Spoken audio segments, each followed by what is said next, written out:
Makanya gue tuh heran ya, kenapa orang Islam itu mengatakan Ramadan bulan penuh berkah, sedangkan Ramadan itu adalah bulan penuh maksiat. Udah gitu mau coba niru-niru lagi.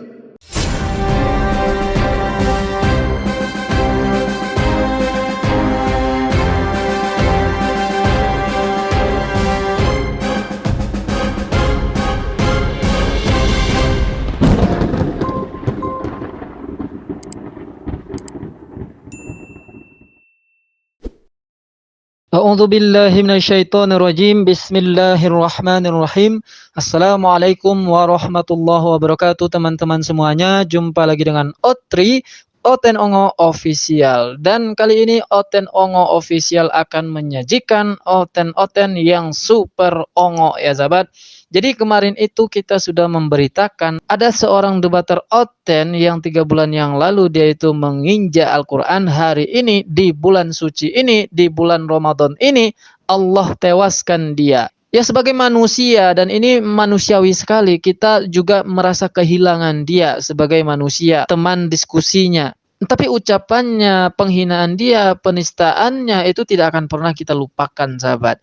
Nah itu sudah kita bahas kemarin itu ya. Dan ada yang lebih lucu sahabat, ketika ada Oten ini yang meninggal dunia, kawannya, kawan yang lain itu mereka seolah-olah juga ikut berduka cita. Namun nomor rekening ini tidak pernah lupa sahabat. Jadi dia mengambil keuntungan dari musibah yang diperoleh oleh temannya. Temannya ditimpa oleh musibah, mereka ditimpa oleh uang gitu. Memang ongo Oten ini ya. Apapun itu masalah temannya itu ya, apapun musibah yang menimpa temannya itu, maka oten-oten super ongo ini mereka akan selalu mengambil keuntungan dari situ. Misal ketika temannya itu melakukan penistaan terhadap Islam, lalu mereka terjerat hukum, ditangkap, dipenjara, maka siap-siap setelah itu para oten dungo ini akan mengumpulkan donasi, membentangkan nomor rekeningnya sahabat. Untuk siapa? Apakah untuk temannya yang kena musibah itu? Bukan, untuk ongoknya sendiri. Ya tapi mungkin kalau masalah hukum atau untuk membantu pengacaranya, oke, masih oke. Tapi ketika ini nyawanya ditewaskan oleh Tuhan, lalu dia masih saja membentangkan nomor rekening, untuk siapa coba? Ya, saya nggak bisa nahan tawa kalau masalah ini sahabat, karena memang Otendungo ini nggak lepas dari perut. Sesuai dengan doa mereka, ya Tuhan kami, berilah makan untuk kami. Itu aja doanya terus tuh. Nah ini contohnya ya, Uti Watimena tewas, tapi yang dilakukan oleh si Rudi Yohanes ini membentangkan nomor rekeningnya, seolah-olah dia sedang berduka cita, menyanyikan lagu duka cita sahabat. Nah ini contohnya. Kalau ku cari damai, hanya ku dapat dalam Yesus. Kalau ku cari ketenangan, hanya ku temui di dalam Yesus. Tak satu pun dapat menghiburku, tak seorang pun dapat menolongku. Hanya Yesus jawaban hidupku.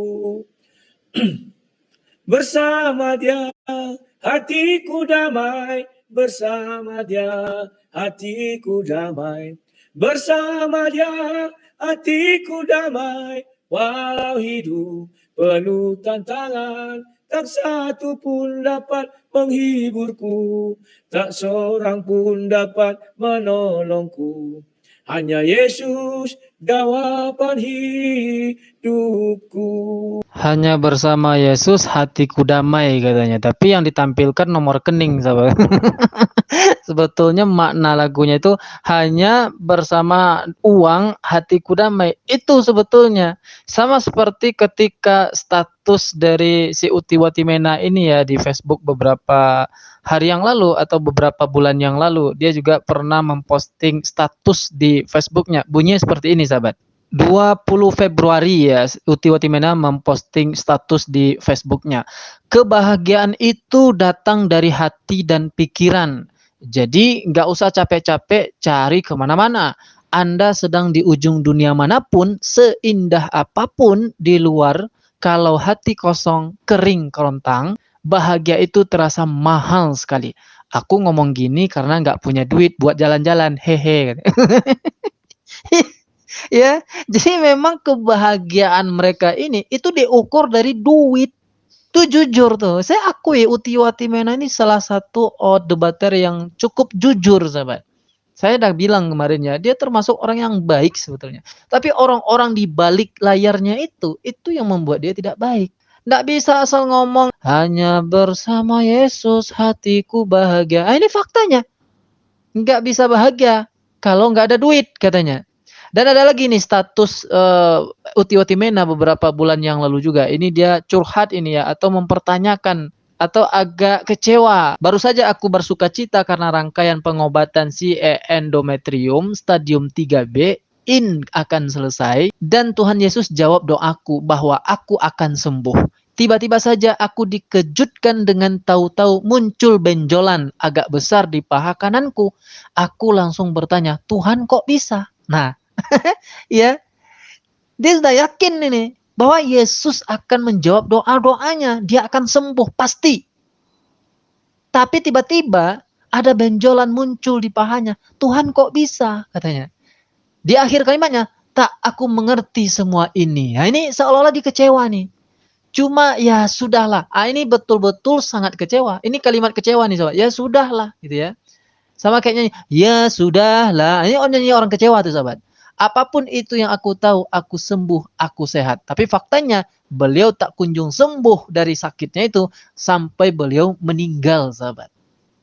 Jadi nyanyi si Rudi Yohanes itu bukan bersama Yesus aku bahagia, tapi bersama uang. Kalau tidak, kenapa nomor rekeningnya itu selalu bertengger di layarnya itu? Apalagi ketika dia membahas temannya yang sedang ditimpa musibah, meninggal gitu. Oke, kita tinggalkan dulu tentang Rudi Yohanes yang super duper cangok terhadap duit ini, sahabat.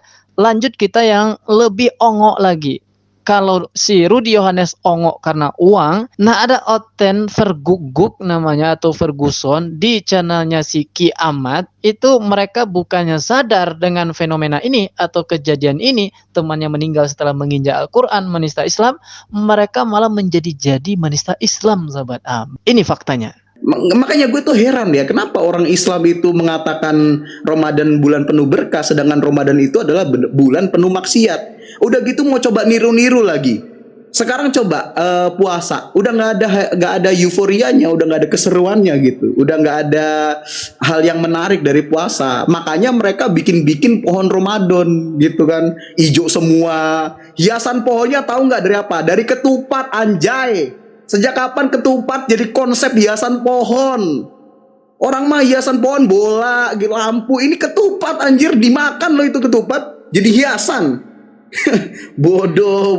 Anda kalau belum pernah bertemu dengan udang yang bisa ngomong, inilah dia sahabat. Ini adalah contoh hewan seperti udang yang bisa berbicara. Kelebihannya dibandingkan dengan udang-udang yang lain itu hanya pada pandai bicara. Kalau berpikir sama dengan udang, bahkan lebih ongok lagi daripada udang. Seongok-ongoknya udang tidak pernah menistakan temannya. Apalagi menistakan orang atau hewan yang berbeda dengannya. Itu udang itu, yang di kepalanya itu hanya Nah ini, ngakunya manusia, katanya punya otak, katanya punya akal, tapi di kepalanya itu lebih lagi daripada nya udang, sahabat. Beginilah jadinya. Maka yang keluar dari mulutnya itu ya seperti semua. Makanya ketika dia bicara, kita nggak perlu emosi lagi. Beda ya dulu di awal-awal kemunculan dia, itu kita umat Islam jadi gerah. Jadi emosi, amarah kita itu langsung meluap-luap melihat ocehan dari udang yang bisa bicara ini. Tapi sekarang udah biasa. Tinggal menunggu waktu aja lagi sahabat. Kan sama tuh dengan penghujat-penghujat yang lain. Akhirnya kan mereka yang katanya sembuh, yang katanya kekal bersama Tuhannya itu akhirnya mati juga kan. Yang katanya akan yakin sembuh tapi tewas juga kan. Ini nunggu itu aja tuh. Anda tunggu saja. Kan kawan-kawannya ada banyak tuh. Contoh dulu domba suci, domba kecil.